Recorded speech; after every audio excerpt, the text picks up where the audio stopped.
To me, nothing screams classic perennial favorite quite like Rudbeckia. There are many different species of Rudbeckia, and in general, it's known as black-eyed Susan.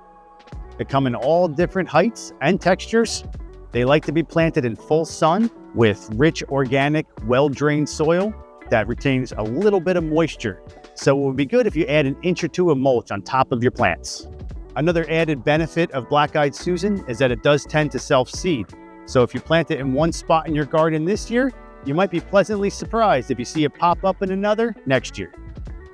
If you're looking to plant Rudbeckia, we've got tons of selections, so I'm sure we have the right one for your garden. In front of me, it's brown-eyed Susan, or Rudbeckia triloba. This is one of our locally native black-eyed Susan species. This one grows about 4 to 5 feet tall and gets about 3 to 4 feet wide. This one also is a little bit more drought tolerant, so it can range in moist soils to dry soils, and it can even handle clay. Another one of the Rudbeckias here at Bountiful Gardens is Rudbeckia fulgida, or orange coneflower. This one is native throughout northern United States and is also native to New Jersey. It's also highly drought tolerant.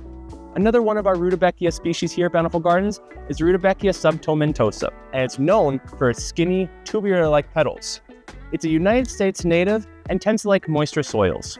If you're looking for a tall Rudbeckia, this one's the one for you. This one is called Rudbeckia maxima, or the great coneflower. This one can get up to a whopping 8 feet tall.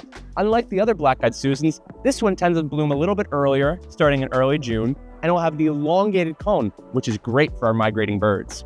Another one of our Rudbeckias here at Bountiful Gardens is Rudbeckia laciniata, or the Cutleaf Coneflower.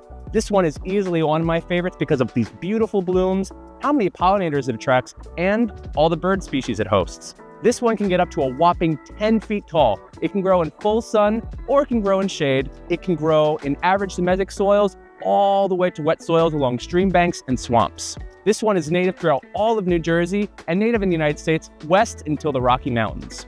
Not only is Rudbeckia a great native perennial to add to the garden, it has a long history of being used medicinally as well. The root was commonly steeped in teas and used to treat infections and other internal ailments, and it was ground up and used to treat snake bites too. Rudbeckia are a late summer blooming plant, and they are great as a cut flower. Also, as a fun fact, they're one of the first plants to start growing back after a wildfire. With so many sizes and textures to choose from, there's sure to be a Rudbeckia that's perfect for your garden.